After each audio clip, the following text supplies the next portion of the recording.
waan guddaadha. Suuqiin kee guddaa haga fedhe ta'ee bakka seentarii tokko farratti qabaatte hiqaan kee kwaalitii ta'ee yoo ati haala amalan qaban namni akka isirraan bitu.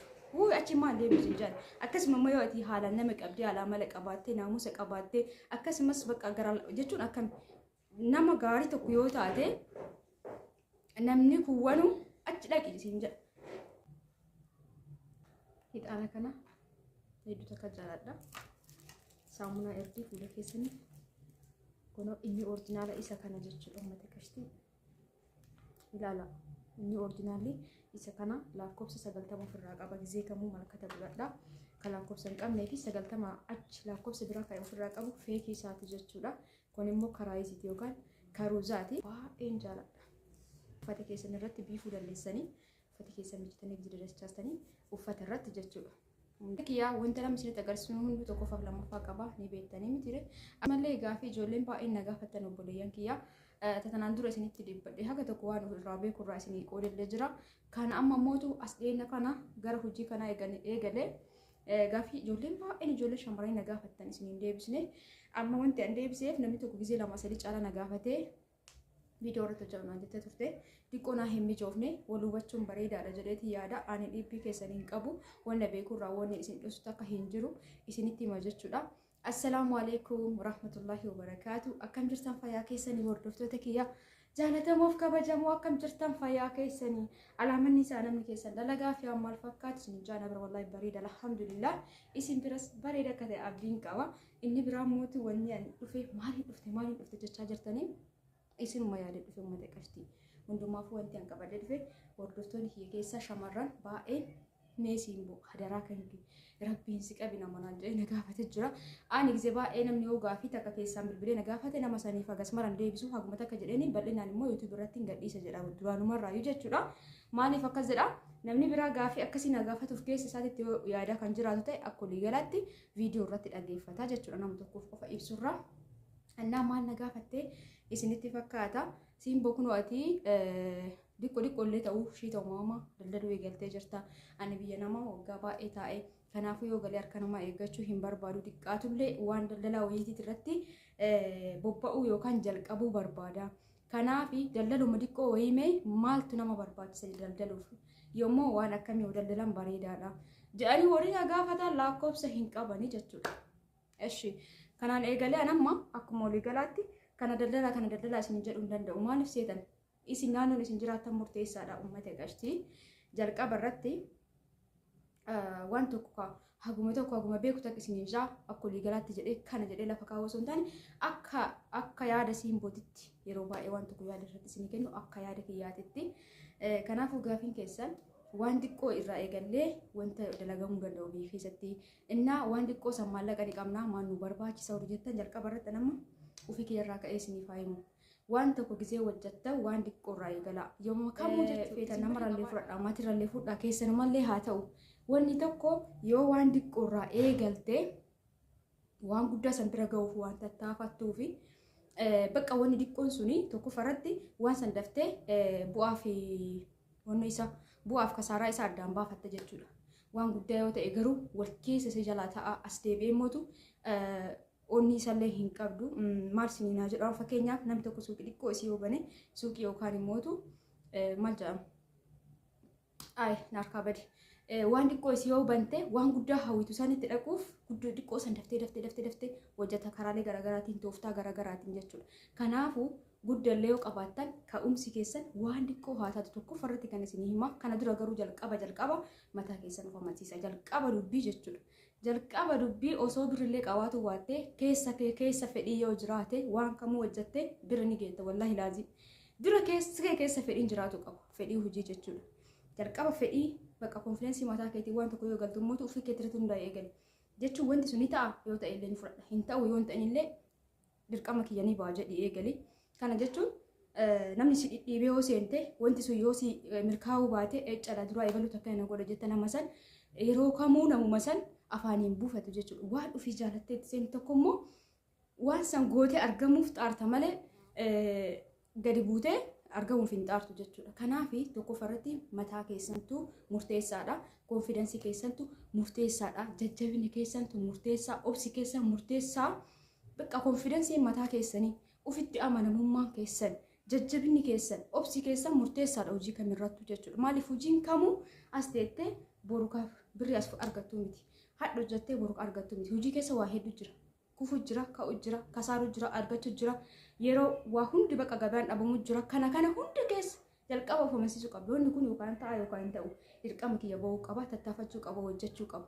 Yoo ta'uu baate mootu achumarratti duwwaa osoo hin ta'in diqqoo isii karaa jijjiirtee ilaalta. Sunillee yoo ta'uu baate ammallee kan biraa jijjiirtee haga si milkaa'utti dhiisuu hin qabdu jechuudha. Namni tokko namni baay'een amma ka hojii dafee abdii hojiirraa muree jedhuufi tokko ni yaalanii wanni sun dafee hin ta'uuf bu'aa qabaatu dhabuu isaatu dafee addaan hin beekamu. San keessatti illee hifannaa jira. Yoo wanti sun akka tasaa ta'ee milkaa'uu baate hojii biraa hin jibba jechuudha namni. Akkasii miti dubbiin.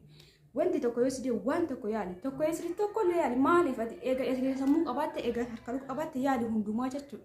Waa hunda yaalsan keessa tokko siiqanii tokko siif milkaa'aa.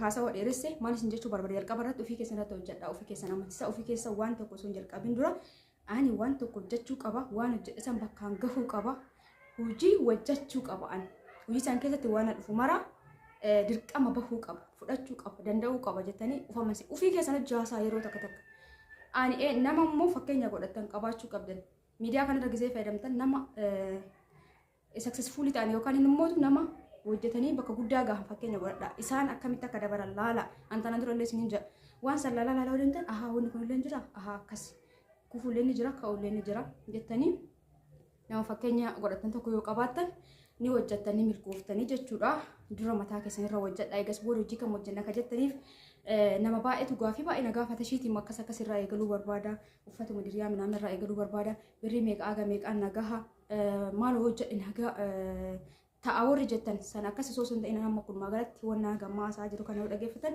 irraan eega isin ofitti amanamummaa qabaattan booda maal gootanii naannoo isin jiraattan sanitti yookaan bakka itti daldaluu eddan sanitti laalaa daldala naannoo sanii waan naannoo sanitti hin jirre isin diqqoosi adda ta'uu qabdan jechuudha. Waanuma naannoo san jiru yoo fuutee fidde tokkuma jechuudha namni biraa waan achi waan san qabuuf hagas mara gabayaan hin jiru jechuudha. Kanaafuu diqqoosi waan naannoo sanitti hin argamne. Fakkeenyaaf ofumara dhaabbattee waan tokko naannoo kanatti naannoo keenya kanatti amma naannoo kanatti waan hin argamne tokko ofii kiyya yoo gabbayee fudhachuu barbaadu waan diqqoo fagaadhee deemee fudhatu tokko akkasitti ilaala naannoo keessan irra hundaa'aa maaltu naannoo kana isin jedhu bakka jireenya keessanii osoo hin ta'in bakka hojii hojjetuuf yaaddan san hanqina bakka san jiru laalaa dura osoo hin baniin dura osoo waa takka hin jalqabin dura jechuudha. Achi laaltanii waan hanqina naannoo sanitti jiru diqqaattullee waan san eegala. Inni biraan mootu birrii meeqatu nu barbaachisa warra jettanii waanuma diqqoon eegaluun barbaachisaadha jedhee yaadan akka kiyyatti waan diqqoo yoo eegalte guddaa san bira ga'uuf tattaafatta guddaa san yoo eegalte immootu bu'aaf kisaaraa isaatu addaan hin beeku jechuudha. Wanni illee qabaatu si'aayina illee hin qabaatu waan diqqoo yoo gaafa eegalte immoo waan guddaa san bira eegaluu waan barbaadu suuqii diqqoo takka bantee hojjetaa jiraati suuqii bal'aa hawaa deemta waan ta'eef dalagaan keellee fedhiin keellee babal'achaa deema jechuudha tattaaffiin keellee kanaafuu diqqoo hin jedhina waan diqqoon eegala. Dura ofirratti hojjedha. Eegas booda eega ofii keessanii wanti garaagaraa dhageeffadha. Bakka waan hojii tokko keessa waa hedduu akkasii mudatullee ammumaan of jala kaayaa. Waan nama mudatu sun hin darba jedhaatiin yaada. Inni biraa mootu bakka isin itti bawaa eegaltan san waan hanqina bakka san jiru sirriitti addaan baafadha. Diqqamaan eegalaa isin jaa wanni biraa maal nu barbaachisa warri jettan fakkeenyaaf amma diqqoo isii ka'amma nama rakkisu mana kiraati. Manni kiraa magaalaa keessatti wanti hojjetamu magaalaa keessa manni kiraa baay'ee takka guddiidha. Wallaahi laaziin manni kiraa hedduu guddiidha. Kifilii takkitti birrii hedduu kuma magaalaa qixxee yoo kireeffadhette kuma 15 kuma 20 kuma 25 si gaafatan. Xiqqeeshu mallee yoo taatu kuma 15 kuma 10 yuun argattu. Kuma 20 sanuu hin jiru bakka amma akkam ta'e magaalaa keessa yooma isaan ganaa gimbaataa eegalan san yoo san galmooftee yooma isaan gimbaataa eegalan fooqiin garaagaraa hojjetamame magaalaa keessa yoo san galmooftee argatta akkasitti malee suuqii gabbaatee akka barbaadetti bakka barbaadetti hin argattu. Kana yoo jedhu manni mul'ume hin jiru jechuu kiyyaamti bakka gabaan silaa jirutti suuqii hin argattu. Cina gala bakka namni dafee hin deemne jechuudha. Filla fiitii seentara yeroo taate amma bakka gabaa namni ittiin gassee yeroo taate bakka bareedaadha jechuudha. Senegalee akkasitti argamu rakkinni guddaan mana kiraasanii jechuudha. Inni biraan mootu wanni guddaanii manatti aansee maal isinii jedhu mana kiraa yoo qabaattan waan diqqoo yoo eegaltan ofii keessan irratti hojjetanii jirtanii jalqaba ofii keessan irratti hojjetanii saniin booda mana kiraa eegaltaniin booda waan naannoo san wajjin deemu yookaan waan naannoo san keessatti hedduu barbaadamaa ta'e yookaan waan suuqiiwwan kuuwwan hin qabne waan adda ta'e tokko dalaguuf yaaduudha. Inni biraa immoo inni guddaa fi guddaan daldala keessatti haala amala keeti jechuudha. Inni guddaa fi murteessaan haalaaf amala keeti. Haalaaf amala kee jechuun namni tokko ni jira namni ana amala kiyya irratti siireesi. Wallahi amala kiyya irratti siireesi garuu jechuun siireesi osoo hin jedhu bakka itti siireesi qabutti siireesi amalli kiyya garuu nama akkanatti wanti ta'e irratti baay'ee takka nama jechuun gara akkamis ni ibsuuf osoo hin taane hojii irratti nama siireesi jedhee hojii irratti suu qabane kana kostirri jedhee yoo ta'e namni karaa saniin hin darbu jechuudha. Amalli kee suni bakka godhachuu qaba bakka hojii irratti. Ati nama sibachuu qabda, nama keessummeessuu qabda, haalaaf amala qabaachuu qabda, naamusa qabaachuu qabda. Bakka asirratti nama keessummee kuni waan guddaadha. Suuqiin kee guddaa haga fedhe ta'ee bakka seentarii tokkoffaarratti qabaattee hiqaan kee kwaalitii ta'ee yoo ati haala amala hin qaban namni takka isirraa bitu. Achi maal deebisu hin jaalladhu. Akkasuma immoo yoo ati haala nama qabdee haala amala qabaattee naamusa qabaattee akkasumas bakka gara jechuun akka nama gaarii tokko yoo taate namni kuwwanu achi dhaqi isin jedha. Achi dhaqi amma maatii keessanitti suuqii tokko waa bitan suuqii san dhaqatan ijoollee bitan akkasi jechuudha. Kanaafuu daldala keessatti haala amalli kee murteessaadha, fuulli kee murteessaadha, akkaataan ati nama itti keessummeessitu, akkaataan ati nama itti qabattu, akkaataan ati maamila ati itti horattu fuulli kee murteessaadha. Akka nama silaalanii osoo sitti hin dubbatin namni tokko ni jira meeqa fuula badu. Kan fuula badeen beeku garuu siireesii akkanatti gisee tokko garuu an siireesii ofiin jedha garuu baay'ee siireesiidha amma jechuun bakka qaba wanni hunduu jechuudha. Bakka hin taanetti kana yoo isin jedhu siireesiin ta'ina jechuun kiyyaa suuqallee ta'uu akka argite amala badaan qaba. Amala badaa kan hojii kolfi kan hojii akkas ta'e akkasii miti. Bakka akkaataa itti nama simattu beekuu murteessaadha. Mala garaagaraa fayyadami amala eega duraanillee badaa yoo ta'e jijjiiri hojii eegalte jechuun kuni nama maamila horachuuf qofaafuu osoo hin taane numaafuu simaafuu gaariidha jechuudha. Amala gaarii qabaachuun eessattuu eessayyuu dhaqeeti eessa bakka feete yoo dhatte yoo amala gaarii qabaatte yoo fuula gaarii fuula ifaan nama simatte bakka kamittuu waan gaarii si mudata jechuudha. Kanaafuu wanni akkasii warra akkasii ta'e na gaafattan haala amalli keessan hedduu akka murteessaadha. Akkaataan itti nama keessummeessitan meeshaa isin hin qabne yoo namni isin gaafate bakka amshin rakkoon hin jiru isiniif hin qopheessina. Bakka haala bareedaadhaan nama keessummeessuu qabda, tasgabbiidhaan nama dubbisuu qabda jechuudha. Kun yoo maal ta'e yoo gara hojiitti seentu jechuudha. Hordoftoota kiyya yoo gara hojiitti seente hojiitti osoo hin seenin dura garuu ofii kee amansiisuu qabda. Hojii tokko eegaltee fi hojiin sun siin milkaa'u waa hedduu jira. Gabaan hin jiru yeroo takka hin jira yeroo takka hin jiru yoo hin jirellee uf cinquu miti. Akkasumallee mootu waan tokko waan xiqqoo biraa waan tokko amma warri immoo shiita na gaafattan shiita warri na gaafattan shiita birrii xiqqoon jammaruu dandeettan diriyaallee ta'e shiitallee ta'e birrii 100 takkaanuu waan haga jalqabaa san hin jalqabdan isinii galee diriyaa of iddoo ammoo hartee waa hunda hartee fiduu osoo hin taane walakkaa jechuun waan tokko bichaan itti ufillee waan tokko gurgurtan dhiifama bilbila eessa ijaarti dhiifama warroota kiyya bilbila tunatti yoonii jedhe maal isin jechuu barbaade bakka filatanii waan hunda geessitanii inni biraa immoo hunda gadheedha. Nigdi fiqaadii isin gaafatanii nigdi fiqaadii yookaan immoo eeyyama daldalaa jechuudha. Eeyyama daldalaa san eega isin qopheeffatanii mana sanitti galfatanii booda meeshaa isin galchitan san dhufanii isin ilaalanii akkasitti isin kennanii jechuudha. Waraqaa eeyyama daldalaa jechuudha. Hordoftoota kee kunillee isin barbaachisa. Warri mootu shiita milaamila birrii meeqaan jalqabna jettan shiita firee 50 jalqabdi suuqii tokko guddaadha sunu.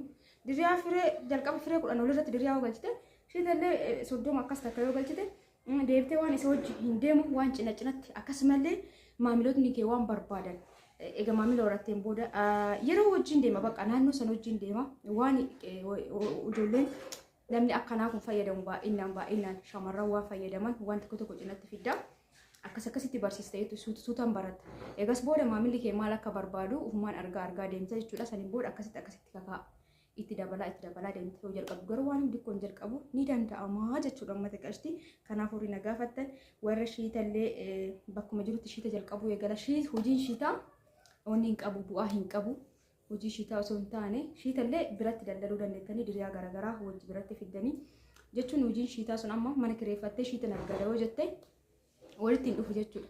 Shiita takkarraa birrii meeqa argatta birrii 50 akkas yoo argatte shiita takkarraa shiti guyyatti meeqa yoo gurgurte meeqa san tilmaamuu qabde. Kanaafuu wanta osoo daddaamee keessatti warri biyya namaa jirtan kun osoo waraqaa wanni san qabaattanii bareedaa ture deddeebi'uu akka dandeettanitti jechuudha. Innaa meeshaa ijoollee yookaan immoo ijoollee meeshaa Dubaay irraa galchitan saniin osoo wal argitan namni yeroo ammaa bakka namatti hin himu dhugaa dubbachuu fi warra akkasitti deddeebi'anii meeshaalee garaagaraa gara biyya galchanii jira. Garuu meeshaalee san bakka san yoo gaafatti sitti ni himan jechuudha akka ati isaan irraa fudhattuu fi meeshaa biyya keessatti bakka sanitti waan hin jirre waan tokko waan xiqqoo waan xiqqoo ne galteet garuu diqqaatus waan nabsee qabdu waan siifillee yoo daldalte xiqqoo si bu'aa si buusaa deemu osoo jalqabdanii bareedaadha. Katamaa keessatti magaalaa guddoo keessatti mana kireeffattee waan xiqqoo kana itti bante bu'aan isaa mana san siin ga'u jechuudha. Kiraa san siin ga'u ati deddeebitee taaksiin karaa kana gizee deemtu taaksii gatiin taaksiitii fi gatiin mana kiraa sun waliin gitu. Kanaafuu yoo jalqabdan waan nabsee qabu wayii diqqaattus waan nabsee qabu wayiitiin jalqabuu qabdan. Kanaaf isin jedhu wanni sun gurguramee waan bu'aa irraa argamu jechuudha. Isin galee wanni sun gurguramee waan tokko gurgurtee birrii 50 birrii 30 irraa argattu osoo hin taane waan xiqqoo waan jabaa waan naannoo sanitti hin argamne waan naannoo suuqii qabdu sanitti hin argamne diqqaattus jalqaba osoo gara hojiin seenii information garaagaraa namoota garaagaraa irraa fudhatu naannoo itti jalqabdu san qo'achuu qabda. Maaltu hanqinni bakka kana jira maal fa'aatu asitti hin argamne jettee haala sanii waan garaagaraa of bira kaa'uudhaan tokko yoo si gurguramu dide tokko gurgurta jechuudha. Kanaaf diqqaattis waan xiqqoo of bira keetti haala sanii gabayaa barsiista. Haasawa isinitti dheeressee namoonni gaafatan akka waan tokko irraa xiinxalanii fi maal nu barbaachisa hojjettaniif jalqaba ofii keessan isin barbaachisa. Ofii keenya maal jechuudha nu hin jirru hin jedhina. Akkas jechuu osoo hin taane ofii keessan jechuun ofii keessanii dhaabbachuu itituu qabdan jechuun bakka ofii keessanii ani nin godhaa waan jedhu tokko nin godhaa bichaa miti waan godhu san keessatti waan natti dhufu hundaa hin danda'a hin dabarsa jettanii of amansiisuu qabdanii. Yoo ta'es yoo ta'uu baates ni danda'a jettee of amansiisuu qabda. Haadha suuqii bantee haga jedhe tokko teettee wanta akka gurguruu dhiisuu dandeetti. Fakkeenyaaf hoo jalqaba bantu miti gaafsan amma nana waatoo jettee kaatee keessa deemte meeshaa san deebitee rakkasaa namatti kennite jechuudha. Kanaafuu taalentii garaagaraa yookaan immoo wanni keellee itti dabaluun barbaachisaadha. Akkam qilxafinnaa kee yookaan immoo maloota garaagaraatiin gabayaa harkisuu amala akkasii akkamitti akka horadhu jettee waa hedduu bakka waan garaagaraa yaaluun si barbaachisa jechuudha. Sanii booda maallaqni guddatee fi 100 takka yoo qabaatta waan xiqqoo takka ittiin jalqabuuf isin tajaajiluu danda'a. Waan isin jalqabdan garuu murteessaadha. Waan isin jalqabdan san hin beekani jalqaba irratti ofii keessanii fumansiisa. Saniin booda murteessaa naannoo itti waa jalqabdan san naannoo san waan hin jirre osoo jalqabdanii bareedaadha. Waanuma anan mana bira jiru atillee waan biraan jalqabde namni cinaan achi bita namni hundu waanuma carraa gurgurata. Garuu gabaan akka dafee akka daddaftee si baratuuf waan naannoo sanitti hin argamne garuu namni waan barbaadu ta'e kan naannoo sanitti hin argamne osoo ta'e bareedaadha jechuudha. Kanaafuu jalqaba ofii keessanii yoo ofitti amanamummaan kaatan naannoo keessan qo'attanii waan naannoo sanitti hanqinni jiru yoo galchitan diqqaattus dammoo waan xiqqoon ilaaluun barbaachisaadha. Hojiin sun hawaasaan hin baasu kan jedhu sanuu addaan baafatuudhaaf waan xiqqoon eegaluun barbaachisaadha. Waa hedduu jira kan waan hojjettan isin ofii keessanii maal hojja akka deemu amaloonni keessi keessa maal akka fedhu laaltanii waan barbaadan akkasitti eegaluu dandeettanii garuu waan xiqqoorraa eegaluun barbaachisaadha jedheeti yaadaanii bu'aa isaatii fi kisaaraa isaallee addaan beekuuf hojiin kun itti fufiinsa hojjedhan hawaasaan hin baasu kan jedhu beekuuf waan xiqqoon eegaluun barbaachisaadha. Inni biraan mootu osoo murteessin eegaluun isin barbaachisu waan hunda qo'attanii waan amma isin jedhe kanaan illee haga ofii beekurraa isin jedhe waan amma isin jedhe kana hunda naannoo san qo'attanii ofii keessan amansiistanii maal akka jalqabdan addaan baafattanii xiqqoo irratti ilaaltanii itti ciistanii sirriitti ilaaltanii eegas booda jalqabuu qabdan. Takka mana ol seente takka mana deemte hiiqaa guurtee fidee namni sirraa bitee yoo dhaban booda hin ga'uun jette jechuudha. Osoo kana godhuu baadha jettee hin gaabbite. Kanaafuu jalqaba irratti osoo hin jalqabin dura waan hundaa addaan baafachuun barbaachisaadha. Isin jaallatatti kiyaasa isinitti baay'isee egaa viidiyoo kiyya kanarraa kana fakkaata. Anillee waan isinitti waan natti dhagahamu waan ofii kiyya haga tokko irraa waan jedhu takka isinitti dubbadhe malee akka olii galaatii miti. Yoo isinitti tolee gaa laayikii godhaa. Isin jaallatatti kiyya warroonni meeshaan irraa bitataa jirtanirree galatooma ulfaadha. Viidiyoo nama hedduutti na bira jira akka uffataa jechuudha. Garuu viidiyoo hin goone akka hubattan abdiin qaba. Viidiyoo biraatiin inshaallah walitti deebina. Hanga sitti hundi keessanuu bakkuma jirtanitti fayyaa keessanaa turaa. Isin jaalladha isin kabaja. Halkan kun halkan gaarii isiniif haa ta'u. Warri waa haga tokko dhageeffatan kaa hagum beekurraa isin jedhe yoo balleesse dhiifama guddaa isin jaalladha isin kabaja. Bye bye.